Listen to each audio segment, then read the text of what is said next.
வணக்கம். வாங்க இன்றைக்கி வீடியோவில் என்ன பார்க்க போகிறோன்னா, உடனடியாக செய்யக்கூடிய ஒரு தக்காளி ஊறுகாய் தாங்க. இதை கண்டிப்பாக நீங்கள் ட்ரை பண்ணி பாருங்கள். இது 1 மாதம் ஆனாலும் கெட்டு போகாது. வெளியிலே வச்சுக்கலாம். நீங்கள் பாட்டிலில் ஸ்டோர் பண்ணி வச்சுக்கோங்க. இப்போ 10-15 பூண்டு பல்லை சேர்த்துக்கோங்க. மிக்சர் ஜாரில் 1 கிலோ அளவுக்கு எடுத்துருக்கேன் தக்காளி. இதை நல்லா கழுவிட்டு இந்த மாதிரி கட் பண்ணி மிக்சர் ஜாரில் மாற்றி நல்லா அரைச்சி எடுத்துக்கோங்க. இது அப்படியே இருக்கட்டும். இப்போ ஒரு பெரிய நெல்லிக்காய் சைஸ் அளவுக்கு புளி இது மாதிரி ஊற வச்சுடுங்க. ஊற வச்சு நல்லா கையாலே கரைச்சி திக்கான ஒரு பேஸ்ட்டாக எடுத்து வச்சுக்கோங்க.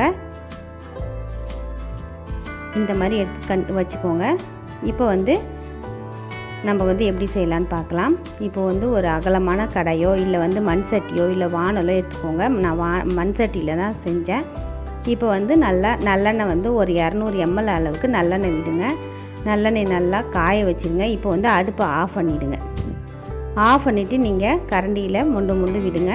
ஏன்னா அப்படி டக்குன்னு விட்டிங்கன்னா எங்கே பார்த்தாலும் நம்ம கையிலையும் அடிக்கும், அதேமாதிரி சுற்றியும் அடிச்சிடும், தெரிச்சு வந்துடும். அதுக்காக தான் இப்போ இந்த மாதிரி விடும்போது நல்லா அதிலே பொரிஞ்சிடும். நம்மளுடைய தக்காளியெல்லாம் அரைச்சி விழுதலாம். இப்போ எல்லாத்தையுமே நான் சேர்த்துட்றேன். சேர்த்துட்டு ஒரு தடவை கிளறி விடுங்க. கிளறிட்டு அடுப்பை ஆன் பண்ணிடுங்க. இப்போ புளி தண்ணியும் சேர்த்துடுங்க. சேர்த்துட்டு நல்லா கலந்து விட்டுடுங்க. இது கலந்துட்டு இப்போ இதுக்கு தேவையான அளவு நம்ம மிளகாய்த்தூள் சேர்க்கணும். இப்போ நான் மிளகாய்த்தூள் பார்த்திங்கன்னா கார மிளகாய்த்தூளும் அப்புறம் காஷ்மீரி மிளகாய்த்தூள் கலருக்காகவும் சேர்த்துருக்கேன். அதுக்கப்புறம் தேவையான அளவு உப்பு சேர்த்துக்கோங்க.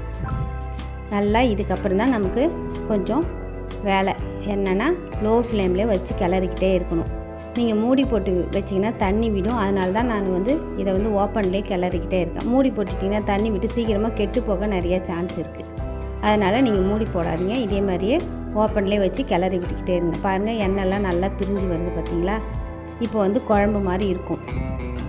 இப்போ நீங்கள் திரும்ப நம்ம கிண்டிக்கிட்டே தான் இருக்கும். அடுத்த ஸ்டேஜ் வந்துச்சு பார்த்தீங்களா, நல்லா தலை கலராக. இப்போது இன்னும் கொஞ்சம் நல்லா ஊறுகாய் பதத்துக்கு சுண்டி வரணும். அது வரைக்கும் நம்ம இதை கைவிடாமல் கிளறணும். இப்போ நான் கடைசியாக ஒரு கட்டி அளவுக்கு வெல்லம் சேர்த்துருக்கேன்.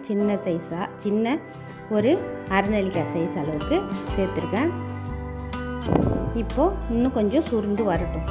சுருண்டி வர தான் இந்த ஊறுகாய் நமக்கு கெட்டு போகாது. அதேமாதிரி எண்ணெயும் நல்லா பிரிஞ்சு வரணும்.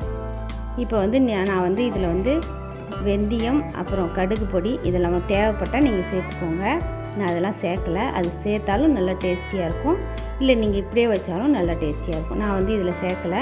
ஆனால் ரொம்ப டேஸ்ட்டாக இருக்கும். நம்ம தயிர் சாதம், சாம்பார் சாதம், இட்லி அப்புறம் தோசை இது எல்லாத்துக்குமே இதை நம்ம தொட்டுக்கலாம். நீங்கள் எடுத்து ஸ்டோர் பண்ணிவிட்டு வெளியிலே வச்சுட்டிங்க. ஃப்ரிட்ஜில் கூட வைக்கணும்னு அவசியம் கிடையாது. இது உடனடியாக செய்யக்கூடியது தான். அடுப்பை ஆஃப் பண்ணியாச்சு. ஆறுனதுக்கப்புறமா நீங்கள் எந்த பாத்திரத்தில் மாற்றினீங்கனாலும் மாற்றி ஸ்டோர் பண்ணி வச்சுக்கோங்க.